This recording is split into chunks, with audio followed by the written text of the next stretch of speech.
All right, we'll call to order. Safety and Public Works, City of Brainerd, in City Council Chambers at 7 p.m. July 18th, 2022. Two items on the agenda tonight. First of which is a request to apply for Clean Water Funds FY 2023 for the Gully Remediation Project. And this is Mr. Sandy. Go ahead. Thank you, Mr. Chair. Staff put together just a brief memo in your packet that kind of re-outlines this project and what the kind of goals and ambitions were of the council at the time this project kind of moved forward into a design phase. So kind of the history about this project and how it came to be. So this gully's been around for a while, but back in 2021, I think it was around June of 2021, staff brought this proposal forward to hire HR Green, utilizing some leftover funds from the citywide MS4 and SWIP update. And so what had happened there is we had budgeted a sum of money to update the city's MS4 permit for the next cycle, which is a 5-year permit. And the amount of funds that were necessary to do that update weren't utilized. Basically, we budgeted a large sum, about $105,000, and we only expended approximately $45,000, I believe, of the funds on the MS4 update. So what staff recommended at the time was to kind of switch gears and use the rest of that budgeted money on this gully erosion study, and then developing plans and specs for that project. So what we did is after that meeting, or before that meeting, HR Green and Crow Wing County Soil and Water and the city, we all walked that gully. And what we basically came up with some findings of where the stormwater was coming from, you know, how much worse the gully has gotten, because we've walked this, I think, a few times now, at least since I've been here, and I know Jeff Hulsether did prior to me being here. And we were just trying to get an idea of how much worse this thing is getting year over year. And when we walked it in 2021, we realized that it's getting much worse pretty quickly. And I think some of the property owners were starting to get a little nervous because of how much erosion was taking place. So inevitably in that 2021 agenda request in June, City Council authorized basically expending the rest of the money that was budgeted for the city MS4 update into the plans and specs for the gully erosion project. So fast forward a year, and what we have now is basically a plan set that's at about 90%. We call it a 60% plan set, but the project is developed to a point where we're really comfortable with the project costs and things. And at the same time, the Clean Water Fund grant program opened here recently. And so what we are asking tonight is, so the Clean Water Fund is a funding source to get rid of, you know, point source pollutants into waterways. I think the city of Baxter got some clean water funding for their Whiskey Creek project here recently. As the design kind of has moved forward with HR Green, they've been keeping Bowser, who is basically the implementator of this grant program.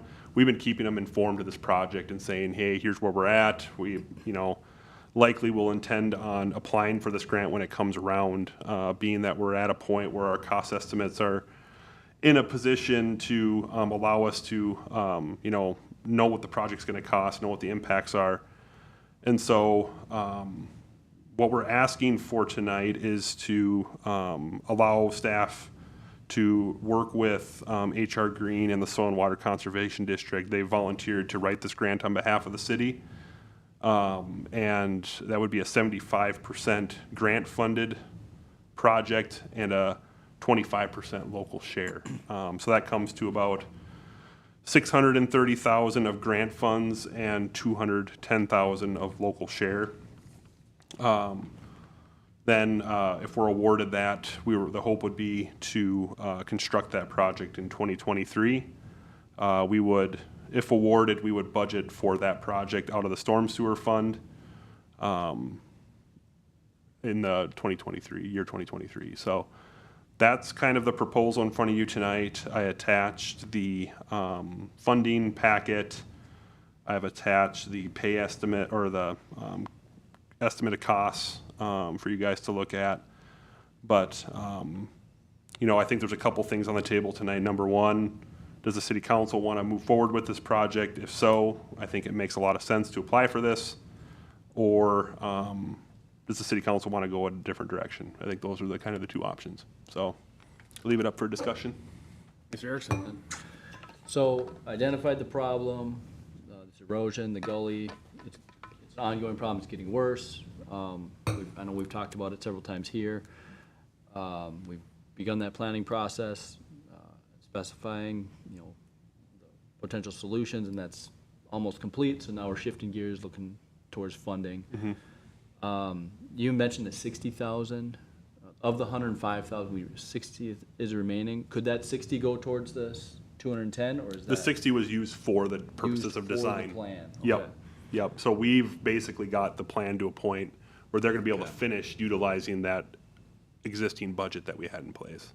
Okay. And I believe we budgeted for a little more in 2022 just to finish things, if I remember correctly. Okay. So we used the 60,000 in 2021, expended it to a point where we would need a little more to finish the plans off. Okay. I'm trying to find the estimated, engineer's estimate is 840,000? Yep, it's 840, yep. So 7525 is about 630 grant and 210 local. Okay, and that would be to figure out later on how exactly we wanted to come up with that 210,000, whether we budget for it this year or for next year, or if we try and pull it out of a different fund or whatever. We talk options of. Yeah, I know, like you and I talked, Mike, you know, this project, while it benefits kind of the city as a whole as it relates to pollution and, you know, natural resources, it does really benefit like 8 properties, right? It's the homes that directly abut that area. So the idea of assessing came up. And from that, also the idea of maybe in lieu of assessments, you go after what we need is permanent easements at this point in time. So maybe you go after $0 easements and keep that assessment talk in your back pocket and say, okay, you know, we want to do this project that's really going to benefit you, but in return, we want permanent easement over your property instead of paying you for it. And then you returning some money in assessments, you know, if you give us the easement and allow us to do this work during the project, we'll cover the local share, not assess you, but we won't also pay you for the easement that we're gonna need long-term. Yeah, these eight or so properties will be significantly affected, raising their property value if we fix this. So I think it would only be right for them to give something. I don't know if that's the discussion that we want to have tonight, but when it comes down to it, the grant funding, I think it's a no-brainer. You got to go for it. Yeah, can I add one more thing? Yeah. You know, we can apply, if we move forward tonight with the application, it doesn't lock us in at that point. We could even, you know, even if successfully awarded. Right. So we can talk about all those conversations later, so. Yeah, With that, I'd be ready to make the motion then, recommending we authorize staff to work in conjunction with the Soil Water Conservation District and HR Green to apply for the Clean Water Funds for fiscal year 2023 in the amount of $630,000. All right, my second. Any more discussion? Hearing none, go to a vote. All in favor? Aye. All 2 of us. All right, last item is a bigger item with more to it. This is the direction on open code enforcement cases. Mr. Kramvik, Community Development Director.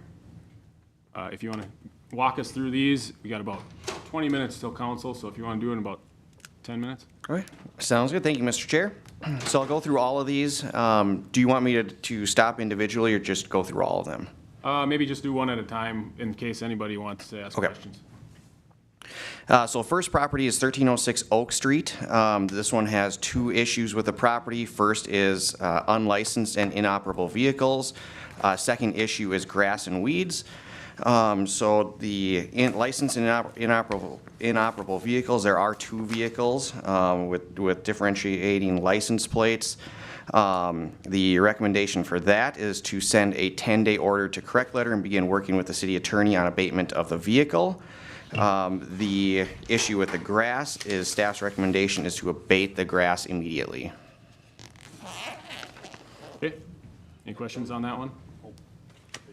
Okay, next property is 1720 Laurel Street. So this one also has 2 issues with the property. First one is with the house structure. There was citations sent out for the roof as well as some soffits, eaves, different property maintenance issues with the property. So being that this is part of the primary structure, we aren't able to abate it.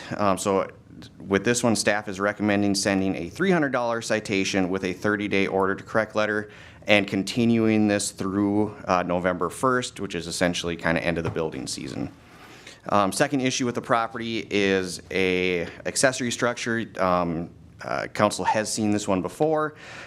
This one was called in by a complaint, has gone through the citation process. At this point, staff recommends the building official begin the condemnation process on the accessory structure. Questions on that one? All right, keep on going. Next property is 924 7th Avenue Northeast. There has been past issues with the property. This property has been abated for garbage as well as a tree. This issue was a complaint filed for grass. They've received all of their citations on here, and staff is recommending abating the grass immediately. And this is the single most complained about house that I've heard of. Yep, there has been numerous calls from this property. And it is a vacant rental. It's a vacant rental. We have not renewed the rental license on this one until the issues are resolved. Okay, Next property is 1201 Norwood Street. This is also grass and weeds. This is a vacant property. So this property is a little unique. The property owner, we did learn, is deceased, but they do have potential, I believe it's a daughter that could potentially take over the property in the future. She is aware of the issues on here, has received the violation to correct letter as well as the citations. So at this point, staff is recommending abating the grass immediately. okay, Next property is 426 B Street. This one also has 2 issues with it, one being the exterior structure and the second being grass and weeds. Staff is recommending that the grass is abated immediately. This one's kind of a unique one as well. We have to look into addresses with it. Staff is recommending working with the city attorney on the process required to inspect the interior of their structure. There is reason to believe here based on the price of the home and from what we've heard on the sale of the property that there could be issues in the interior. But we do have to work with the city attorney to kind of figure out that process of how we're going to inspect that property's interior. Mr. Chair, I did have one question on this one. So I see that $400 in open citations, but $200 has been paid. $200 has been paid. That indicates some level of effort by the property owner to. Potentially. They have not contacted us about any of the other issues about the property. Okay. Okay. anything else? Next property, we have 1424 8th Street South. This is for junk and debris. Some of it is chairs in the middle of the lawn. Other issues on this one, there's garbage, there's a grill. We did talk about this one. Staff is recommending sending a 10-day order to correct letter and begin working with the city attorney on abatement of the junk and debris. The junk and debris to be abated would just be garbage. We'd have to work through the issue of what we do with the actual property of the chairs and grill of the property owner at 1424. So basically finding that balance of what is garbage and what is not garbage, what we can take and what we can't take. My suggestion was if something is usable, if it's not garbage, if we can fit it in their garage or somewhere where it's not openly visible, that could help us avoid some of the issue of blight, at least. And then Next property is 812 10th Avenue Northeast. So this one has received their violation as well as 3 citations. One of them was paid, as this property right now is in the process of being sold.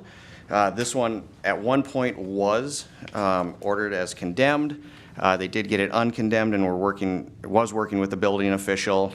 The property was never corrected. So we are recommending beginning the condemnation process. Still would have to be voted on by council to do that ultimately. We do hope to work with the new property owners after purchase. I believe it's a rental company, but just starting that process. All right. Any questions about that, or?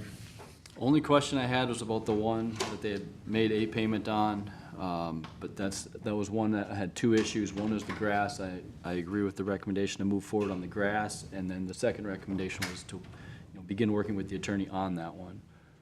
So, What was the address on that one? 426 B Street. And there are some pictures available here in our packet too. I think that one is one that's. And if I may, I don't think we're ready to start the condemnation process on that one, but working with the city attorney just, Yeah. to see if we're able to view the interior of the structure. Make sure it's safe and it's not gonna Yep. collapse on somebody living in there. Okay, perfect. No other questions from me. I'm ready with a motion. Go ahead. So I would move to recommend that staff move forward as presented with the abatement of these properties, as well as working with the city attorney on the ones that are specified for all 7 of these. So to move forward with staff recommendations on this memo. Okay. I will second. Any more discussion? Hearing none, go to a vote. All in favor? Aye. Motion passes, and we can adjourn to the council.